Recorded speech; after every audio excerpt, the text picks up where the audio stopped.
Hey, how's it going, everyone?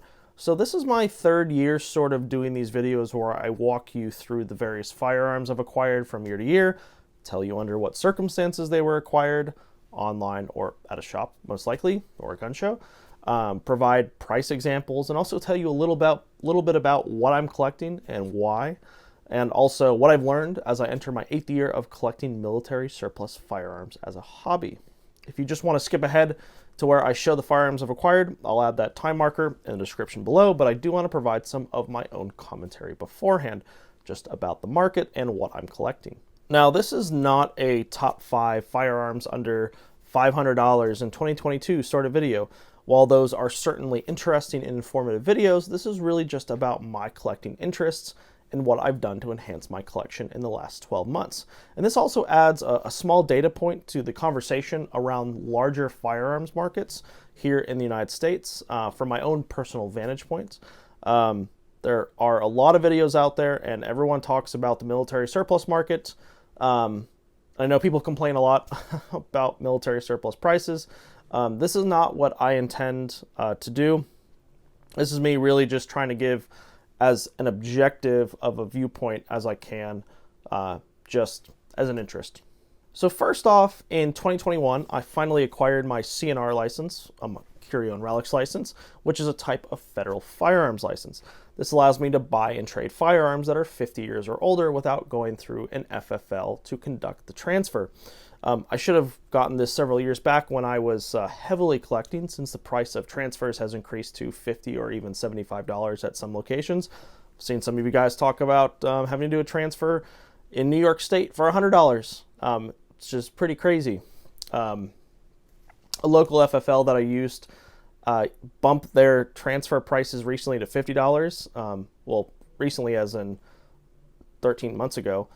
And I'm not just going to do that for a firearm that costs $250. Another reason was that the majority of firearms I was acquiring were purchased at gun shops and not online, so doing transfers didn't cost me anything. But now, as I'm starting to do more online sales, that's starting to become something that is more convenient for me. Now, when COVID hit, I started doing a lot of my collecting online, and the costs added up to probably $200 in just 1 year. It's only $25 to get your CNR license, so I just decided to put in the paperwork. Did a video on that probably 8 or 9 months ago. I also live in a state where private transfers for sales are not allowed, so it even helped out with the person-to-person purchases between CNR license holders. So even though I'm not collecting as much, even one purchase saves me money, and saves me the cost of getting a CNR license, and I can have them shipped right to my place of residence, which is really convenient, especially with gun shops having limited hours during COVID and just all the other inconveniences that it causes. So before I jump into the firearms, I will also say that my collecting interest has shifted to less expensive firearms because, as you're aware, the price of milsurps is going crazy. I'm primarily into World War I and World War II stuff, and recently I've only been buying Carcanos, so they are going to be 3 out of the 5 guns here. They really are the last sort of bargain at the moment. It's one of the areas where I can affordably complete an entire collection of Carcanos with all the different models, and so it fits into my area of collecting with World War I and World War II. So the plan is to build sort of an expert focus on Carcanos eventually. And they're pretty cool rifles. I know they get a lot of hate, complaints about there not being a lot of commercial ammunition available. But I made a few videos on Carcanos already. I've been doing a recent series, and I really think they're neat, and they just pack a lot of history into them. So Gunbroker, despite having some crazy bidding wars on some items, has good deals if you can find them. You have to spend time on the website. You just have to check it once in a while, do save searches. Empire Arms is a good site, collectorsfirearms.com, etc., etc. Liberty Tree Collectors. I haven't done an auction house yet just because I'm not sure they're really a bargain unless you're bidding on entire collections or groups of rifles. I just don't have the money for that. The disposable income to buy entire lots of firearms, maybe one day. And maybe I'm wrong on that point about auctions, since I don't have the experience, but I just haven't gotten around to it, haven't needed to. I've always found what I've needed through conventional means. But I do get that a lot of people do acquire their firearms that way. Also, I pretty much have a list of firearms that I specifically want, and that's all I'm looking for at the moment. I expect my buying habits to slow down to 1 or 2 firearms a year from here on out. So I'm just trying to fill in those gaps of my collection while I can. You know, I was purchasing a lot more the last couple years, but, you know, I'm just kind of at the point where I'm narrowing my collection down where it's like, I need a MOS 36, I need this Mauser, I need this so-and-so weapon. So it's just kind of being more selective and being more intentional about what I'm getting. As far as what I've seen generally on the market, Turkish Mausers and Carcanos are still at those traditional milcert prices of $200 to $300. If you don't want something that is sporterized, Chilean stuff, French stuff, American stuff, and German guns have just skyrocketed. K98Ks, Springfields, the 1895s, Spanish stuff, honestly, is getting Spanish stuff. I've recently seen Spanish stuff jump from like, I've seen them as low as 200 for non-sporterized up to like 500, just depending on, you know, what you're looking at. But 1895s are getting expensive. I purchased a Chilean 1912 in 2019 for about $250, and those have jumped to $700 to $800 on Gunbroker, which blows my mind. I almost picked a couple of those up when I was in college because they were so cheap, and I was like, I'll just get them later when they're less expensive. But now all that stuff is like $800 to $1,200 and higher. German stuff has exploded. Lugers, at some point I want a P38 would be kind of cool to have. Yeah, it's just, even Swiss K31s, I think they haven't really jumped up too much. I see a lot of those out there.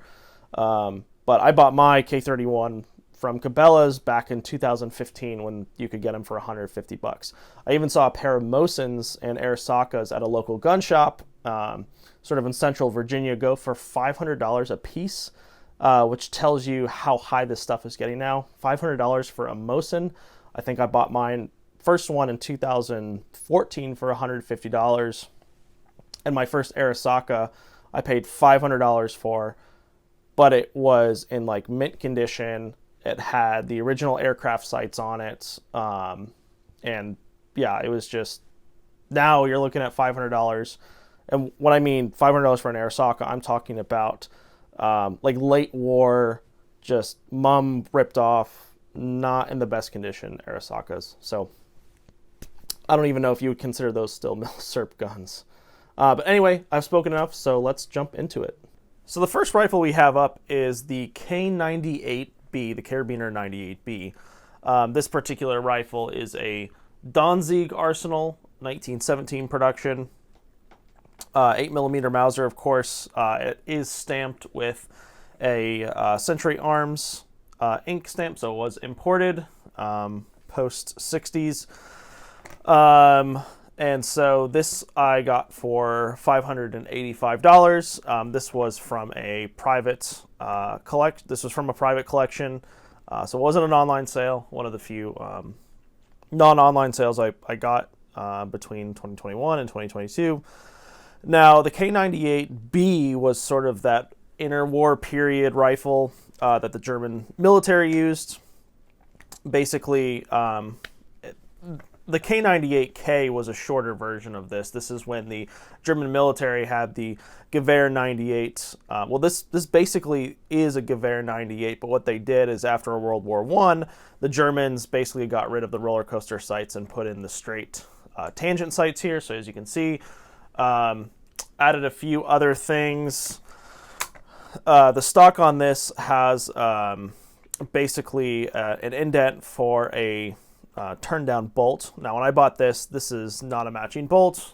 Whoever had this before at some point along the its journey to the United States or in its history, there was a straight bolt on it. So anyway, first rifle is a K98. B kind of fills in that interwar production. Now, some of these were newly made, newly produced during the interwar period, But many times what the German military did, or the Weimar Republic, was they took Gevare, or they took World War I Gevare 98s, got rid of the roller coaster sights, which were kind of clunky and outdated at that point, and basically put these straight tangent sights in there. So anyway, yeah, this is sort of the condition. Not everything's matching on it, but it's a good shooter. I've taken it out a couple times, but yeah, not bad. Anytime you can get a Mauser for under $600 in 2021 or 2022, it's not a bad deal. All right, rifle number 2 is a Carcano, of course, as you can tell right away. It's a Carcano Fucile Modelo 9138. So this was the 38 that was chambered in the 6.5 Carcano. Without going into too depth of the situation, but basically the original Model 38s that were manufactured in 1938 to 1940 were chambered in the 7.35 Carcano cartridge, and then what happened was Italy got involved in World War II.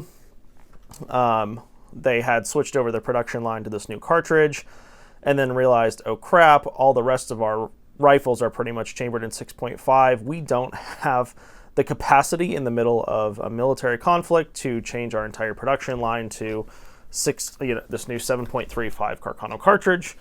So we're going to start manufacturing our rifles again back in the old 6.5 cartridge, 6.5 Carcano cartridge. This, of course, I know people are going to make comments about this. This is the JFK assassination rifle.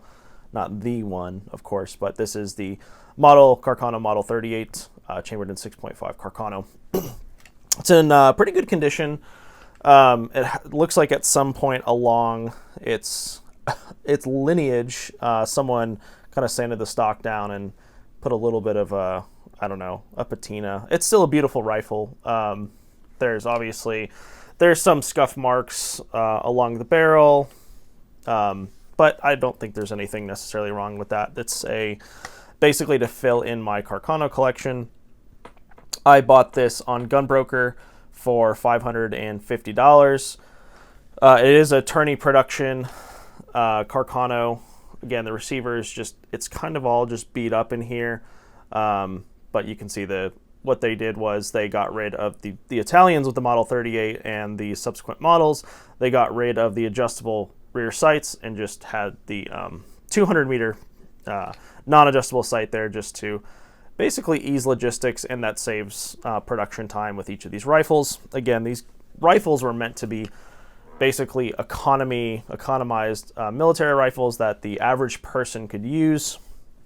And actually, despite the fact that these rifles do get a lot of bad press, they are relatively good rifles. This particular one I have not shot yet. I mean, I've shot a lot of Carcanos in 6.5. This particular one I have not taken out to the range yet.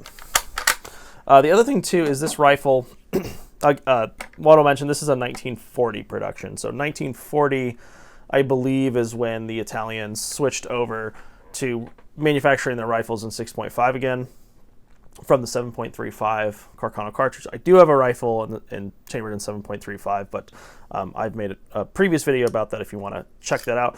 This also came with a bayonet. So basically the Model 38 Carcanos, the bayonets on the front, they would basically slide in, pretty self-explanatory, nothing too crazy.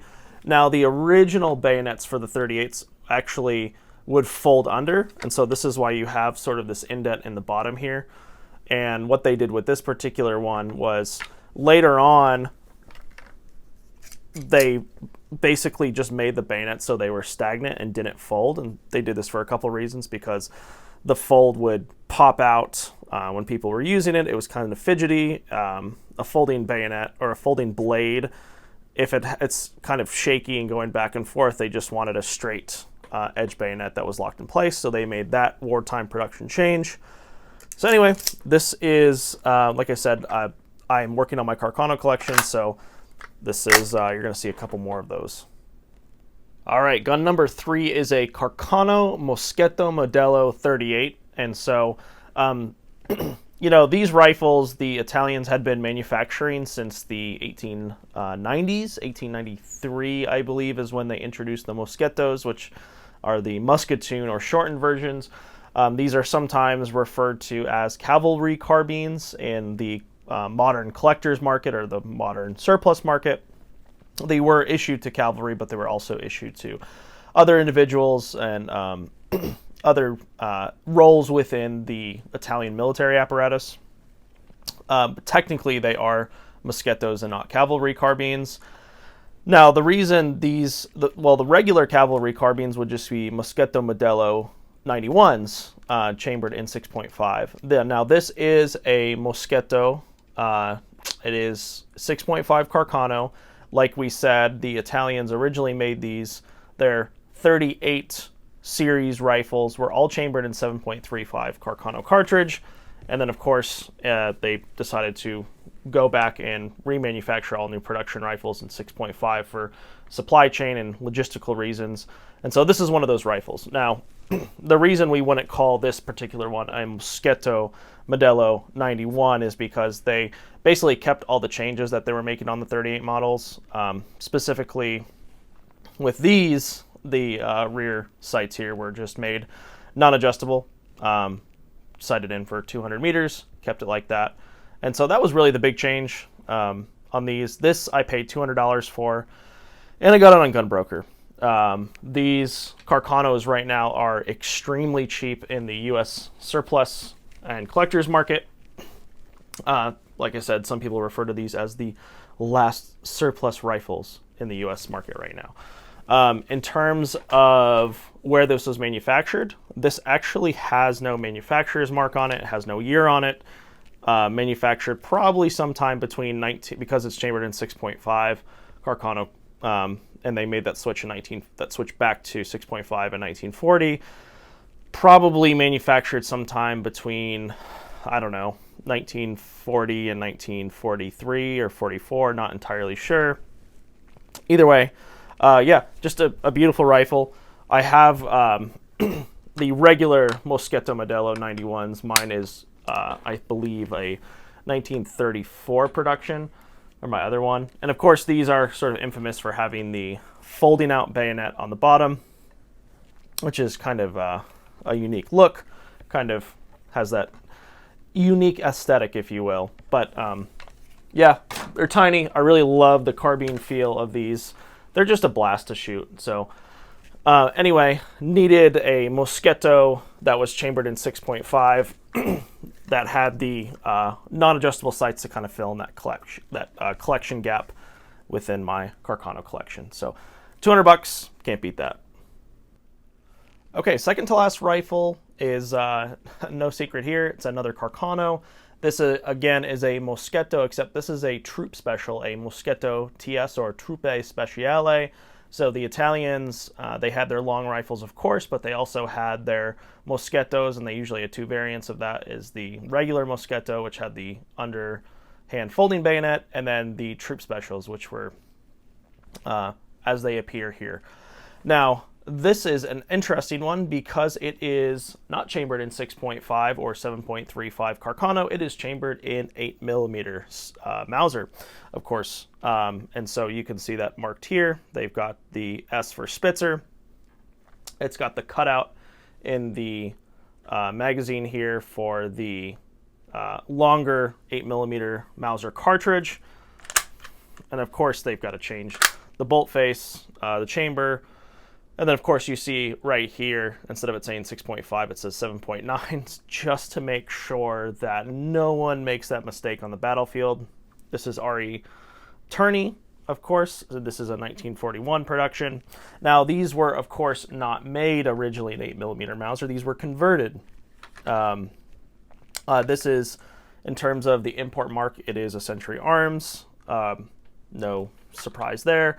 So what happened was, and there's not a lot that is known about these, but the Italians converted a lot of their, not a lot, but they did convert a number of these rifles to 8mm Mauser. Now, they kind of did this in two waves. They did this in the mid-40s, or the end of 1944 and 1945. they have what are called, like sort of these last ditch or Volkssturm conversion rifles, where some factories in Germany had taken some of these Carcanos and sort of the northern fascist republic in Italy, and they converted some of these to 8mm Mauser. Just there's a lot of Germany occupied northern Italy at the end of World War II, and so it just made sense to logistically try to switch as many of these rifles to 8mm because that was the primary cartridge available. Now, this is not one of those rifles. Volkssturm, I guess that's what the collector's market calls them. I don't know if there's an official designation. I don't believe there is. Ian McCollum did a video on a Volkssturm 8mm Mauser Carcano conversion. These were kind of speed run production rifles at the end of World War II. This particular one was made in I believe the late 50s or early 60s for the Arab market. So the Italians had a lot of these laying around and converted them to 8mm. Again, these, the ones that were made for the German military, the Volkssturm Carcanos, are much more rare and they are much more expensive. I got this particular rifle for $330. I have not shot it yet. There are some discussions amongst collectors on whether, these are safe to shoot because it is 8mm and these were chambered for cartridges that were, not 8mm, the 6.5. So 8mm is definitely a higher powered cartridge compared to the 6.5 Carcano that was originally chambered for. However, Carcanos are known for having extremely resilient chambers and receivers and being able to withstand a large amount of pressure. I have not shot this yet, but I believe the ones that were made for the Arab market post-war are built, to spec. The other thing too is they have these two recoil lugs here, or not recoil lugs, but the recoil lugs here. I was thinking of locking lugs, but whereas the Volkssturm ones only have a singular recoil lug. But yeah, you can see on the bolts here, it has the Spitzer here, so this bolt is made for this. This is all matching, and then you can see there's some dings on here, but the stock is also matching with this as well. You just got a kind of a side look here. These troop specials are really pretty. Like I said, I really love the carbine feel of the troop specials. I love my Moschetto TS that's chambered in 6.5. It's just a blast to shoot, and so I love these things. I need to take this out and shoot it at some point and make a video about it. But yeah, this is, again, another sort of hole in my Carcano collection, is having a Carcano that is chambered in 8mm Mauser. So yeah, again, $330. Got this on Gunbroker, converted to 8mm. This is not the original sling, but still, it's kind of nice to have that on there. But anyway, yeah, not too bad. Again, Carcanos, relatively cheap and fantastic rifles. All right, so the last and final rifle I have to show you all is a proper Gevare 98. Now, this particular rifle I found on Gunbroker. Like I said, Mausers right now, especially World War I Mausers, if K98Ks are going for like $700-800 in 2021, you can imagine what World War I Gevare 98s are going for. So I paid $1,200 for this particular rifle. Now, this particular gun is in really good condition, albeit a few things. So, the receiver, if you can see it, has almost all of its bluing on it. The manufacturer's mark, the serial number, just everything that's pronounced. The bluing is perfect on here. All the markings are well indented. The barrel and bore in here is like impeccable condition. Of course, it's got, when I was talking about that roller coaster sight on the K98B, this is what I was talking about here. So you can imagine that these are kind of bulky and annoying, and so they put the rear tangent, or the straight tangent sights. This particular rifle, again, for being a 1916 production rifle, this receiver is in just great condition. This is a JP Sauer & Son and Seoul manufacturer, which is a little bit rare. It's not like a rare rifle, but it is one of the lesser known production manufacturers of the Gevare 98s during World War I. Now, the only thing about this rifle that is not really, I mean, it's all matching.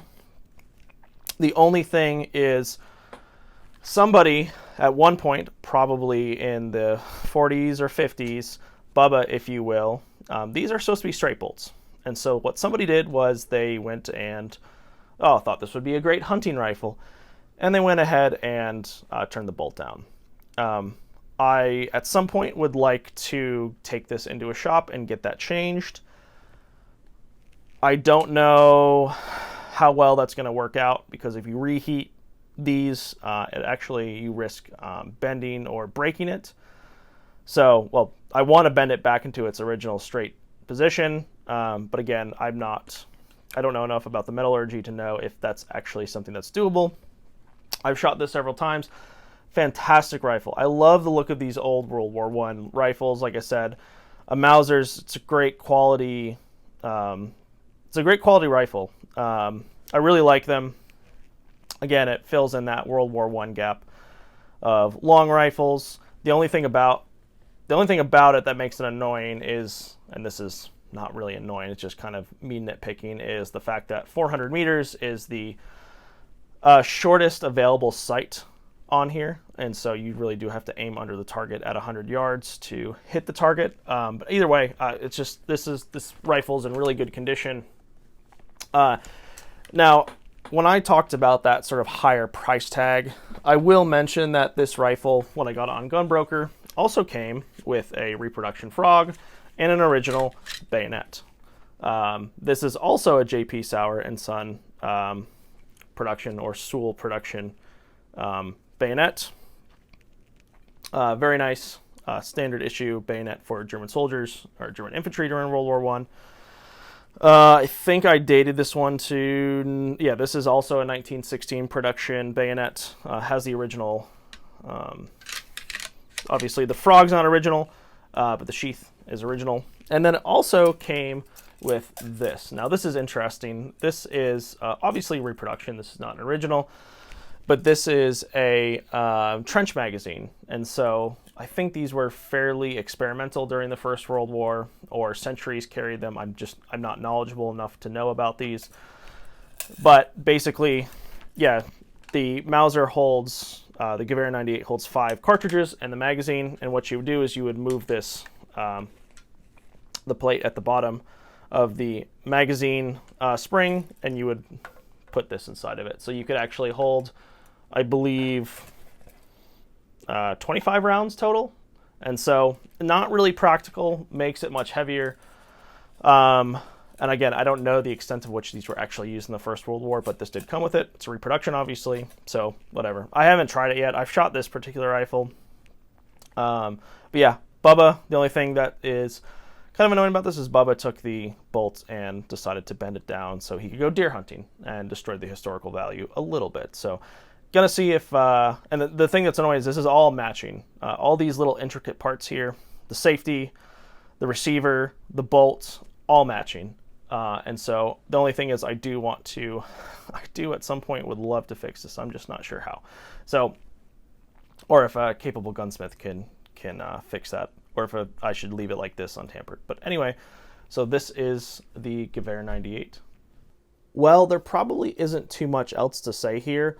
I'll mention that I'm not knowledgeable about the NRA grading scale, though I would like to become more familiar with this. My criteria is more about does the gun shoot, and is it missing from my collection?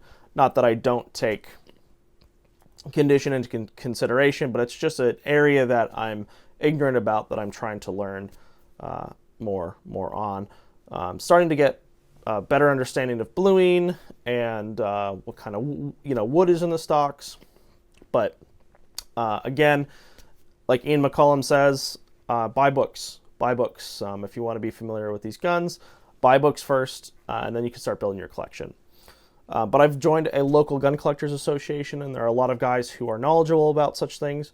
You get a group of people together with similar interests, you're going to be able to absorb more information. So it's just it's just something that you learn as you go along, this whole hobby. I also mentioned that I haven't been to a gun show since 2019. I don't know why, but I just haven't had the time or really found everything. I haven't really found anything I've needed there. I found everything I've needed online so far, which has been really convenient. So I just, local gun shows, $20 to get in. You may find something, you may not. I just don't have the time to do that on the weekends. I also got rid of that RTI sewer pipe. That's probably a net improvement in my collection now that I've gotten it out. But I would love to hear everyone else's thoughts on, what you've been seeing on the market, what's on the shelf in your area over the past 12 months. But I'll see y'all later.